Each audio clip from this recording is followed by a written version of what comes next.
Hey everyone, this is George Couros. Welcome back to another episode of the Innovator's Mindset podcast. And it's a solo episode. Obviously, there's no one here. It's just me and you and maybe your friends. Who knows? But I just wanted to share some things that I'm trying this year. And I'm recording this on February 2nd. And there are maybe kind of commitments that I made to myself this year. And I've been doing well with them. It's a month in. You're probably hearing this probably around the end of February. I always record these podcasts ahead of time because I like to have consistency on when they come out, and my schedule is just all over the place. And to be organized is really important to me. But I want to share a little story with you before I get into these habits.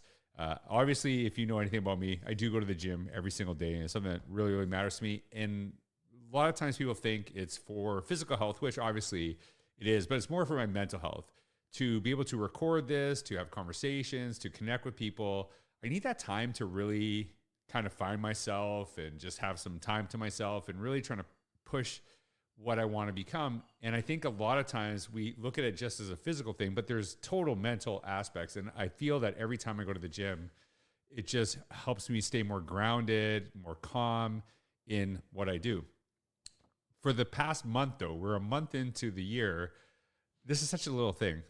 The hot tub's been broken. And it's something I try to do just to try to relax and take care of myself.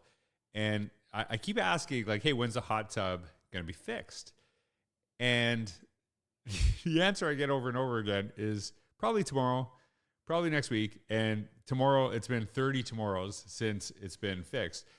And I think the thing that I really want to kind of articulate, and I know things are sometimes out of our hands and, you know, there's certain things we can't do, is always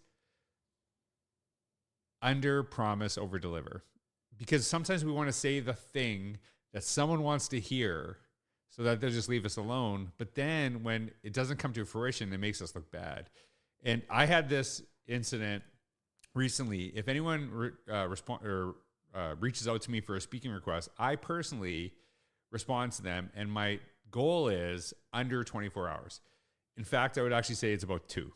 And I'm very good at this. I want to make sure if you are taking the time to request for me to join your organization, your event, that I make you feel like I'm excited about it by responding very quickly and doing it myself. And I really believe in relationships, so I don't have someone do that for me. I do it myself.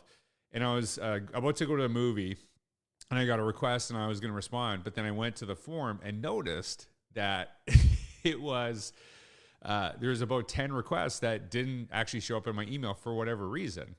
So I profusely apologized to every single person. Now, the goal of me reaching out to you within 24 hours is not publicly stated anywhere. It's something I do for myself.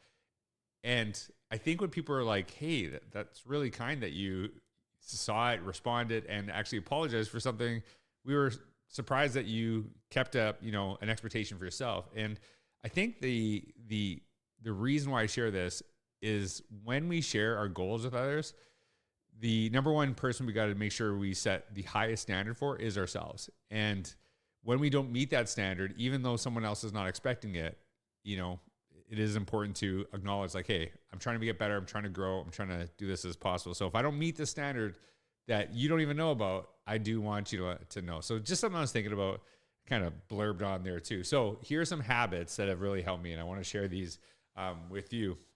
And they're little subtle things, and maybe not so subtle, but I think they can be big things. And the first one is this little strategy I have throughout the week. What I do is I have a list of exercises I want to do for a certain amount of minutes. So jumping rope is one of them. And typically and just don't judge me. It's this is something I've really tried to focus on, about 120 minutes a week. So about 2 hours of jump rope that I'm going to split over 7 days. And what I do each week is I have a speed rope and I have a heavy rope, and I have goals for, hey, this week I'm going to do 70 minutes of my speed rope, 50 minutes of my heavy rope, and I'm trying to kind of get it to the point of being even.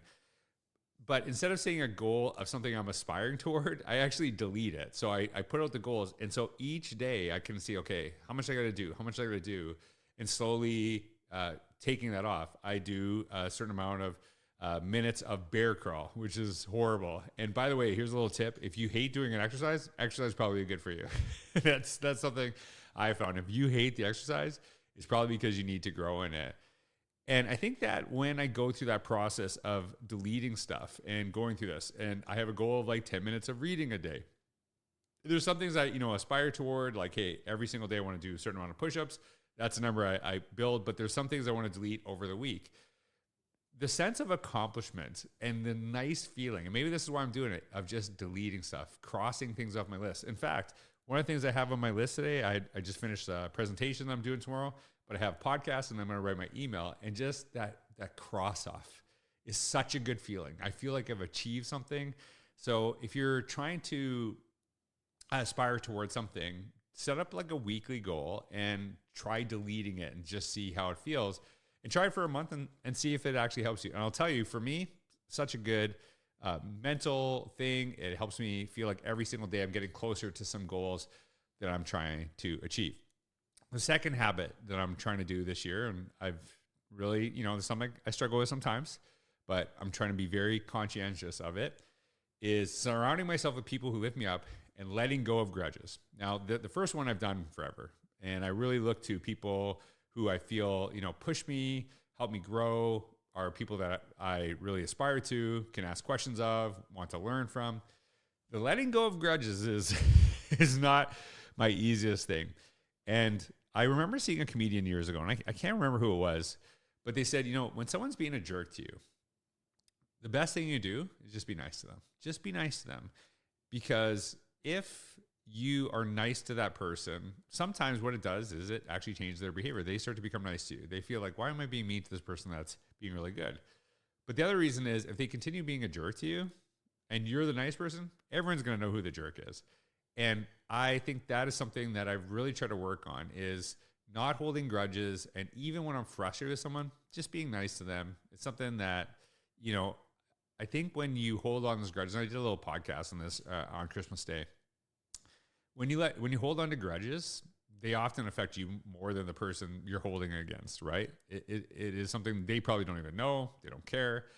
And it's a weight you carry. And I just don't need to carry that weight. I don't want to. So I'm just really trying to focus on, when I see someone's being negative to me, I'm going to either ignore them or be nice. And either way, I'm okay, but I'm not going to hold on those grudges.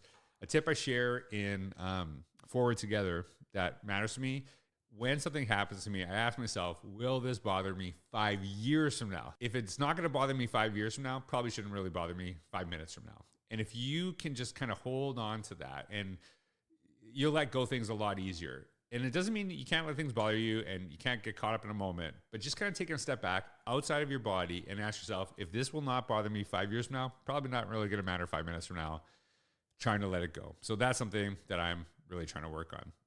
And then the last one, and again, I wrote this in Forward Together.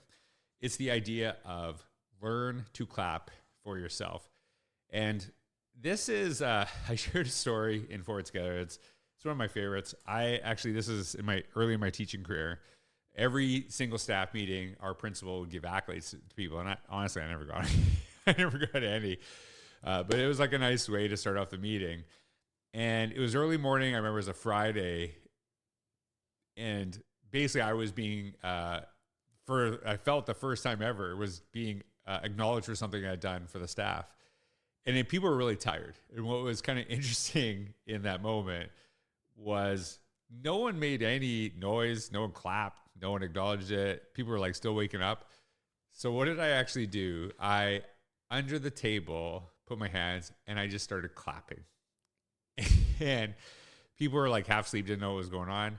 So they just kind of woke up and everyone started clapping for me. And I'm like, stop it. Stop. You're too kind. I don't need that.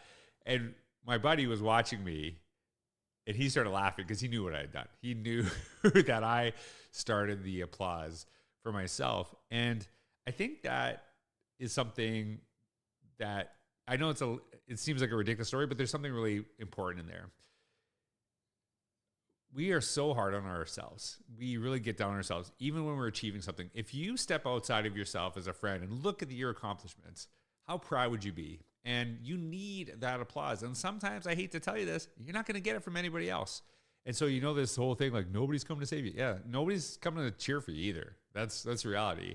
So when you achieve something, take a step back, appreciate it. Doesn't mean you can't get better. One of the things I talk about in Forward Together is the idea of confidence, that I'm very proud of what I've done, but I also know I can grow. So we're not saying you can't grow, can't get better, but learn to appreciate your accomplishments. There are some times I really love being here in Orlando, even though right now on February 2nd, it is freezing, which is the coldest it's been, I think, in 10, 15 years. But there's sometimes when I'm here and I'm running in the sunshine and we've done there's been a lot of things that people don't know that we had to do to move here, green cards, visas, all the travel stuff. It was really, really hard.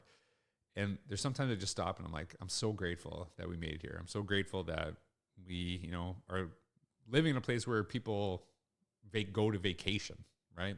And I'm not trying, if that makes you feel insecure, that's not a me issue, that's a you issue, right? I'm not bragging to make you feel bad. I'm trying to appreciate what I've done. I sometimes, to gain perspective, I think my dad's passed away, over a decade ago. I think about him, he'd be really proud of me. And so if he'd be proud of me, I'd be proud of myself. My mom's proud of me. She tells me all the time. And I think that really matters. So trying to create opportunities for ourselves is something that matters. So wherever you are, just take a step back and think about, what have you done? What have you done that's great? And just appreciate it. Because I think if you don't, we get so caught up in the things we can get better, the things we haven't done well enough, and it weighs on us. You got to take that moment to clap for yourself, because you can't really always count on other people. And it's great when other people do it, but don't wait for those moments. Take a step back, appreciate how far you come, because that actually helps us to go even further. Anyways, those are just habits that I've been using this year. I'll just go over them real quickly. Subtracting from lists. I know it's such a ridiculous thing, but it's so helpful to me. Subtracting instead of adding to your plate. Letting go of grudges, I think, is a really big one. And then clapping for yourself. There's a lot of this I talk about in Forward Together, and I hope it will help you. But thanks for being here. I hope you have a wonderful day. Thanks for all you do. Take care.